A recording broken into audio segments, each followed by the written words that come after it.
اعوذ باللہ السمیع العلیم من الشیطان الرجیم بسم اللہ الرحمن الرحیم شہر رمضان الذی انزل فیہ القرآن رمضان المبارک روزوں کی فضیلت۔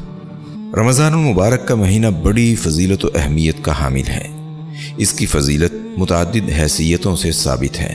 مثلاً پہلے، رمضان المبارک کے روزے رکھنا اسلام کے 5 بنیادی ارکان میں سے ایک رکن ہے۔ دوسرے، اسی مہینے میں قرآن مجید کا نزول ہوا۔ ارشاد الہی ہے، شہر رمضان الذی انزل فیہ القرآن، سورۃ البقرہ آیہ مبارکہ نمبر 185، جس کا ایک مطلب تو بعض علماء اور مفسرین نے یہ بیان کیا ہے کہ سب سے پہلی وحی جو غار حرا میں بصورت اقرا جبریل امین لے کر آئے وہ رمضان المبارک کا واقعہ ہے، اور دوسرا مطلب یہ بیان کیا گیا ہے کہ قرآن مجید پورے کا پورا لیلۃ القدر میں لوح محفوظ سے آسمان دنیا پر اتار دیا گیا، اور لیلۃ القدر رمضان المبارک کے آخری عشرے کی طاق راتوں میں سے کوئی ایک رات ہوتی ہے۔ تیسرے، اسی ماہ مبارک میں لیلۃ القدر ہوتی ہے، جس کی بابت اللہ رب العزت نے فرمایا ہے، لیلۃ القدر خیر من الف شہر، شب قدر 1000 مہینوں سے بہتر ہے۔ سورۃ القدر آیہ مبارکہ نمبر 3۔ 1000 مہینے کے 83 سال 4 مہینے بنتے ہیں۔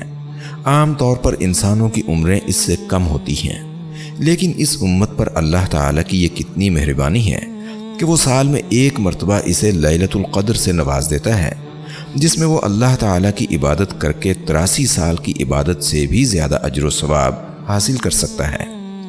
امام مالک رحمۃ اللہ علیہ فرماتے ہیں کہ انہ سمع من یثق بہ من اہل العلم یقول ان رسول اللہ صلی اللہ علیہ وسلم اری اعمار الناس قبلہ او ما شاء اللہ من ذلك فكأنه تقاصر أعمار أمته ألا يبلغوا من العمل مثل الذي بلغ غيرهم في طول العمر فأعطاه الله ليلة القدر خير من 1000 شهر۔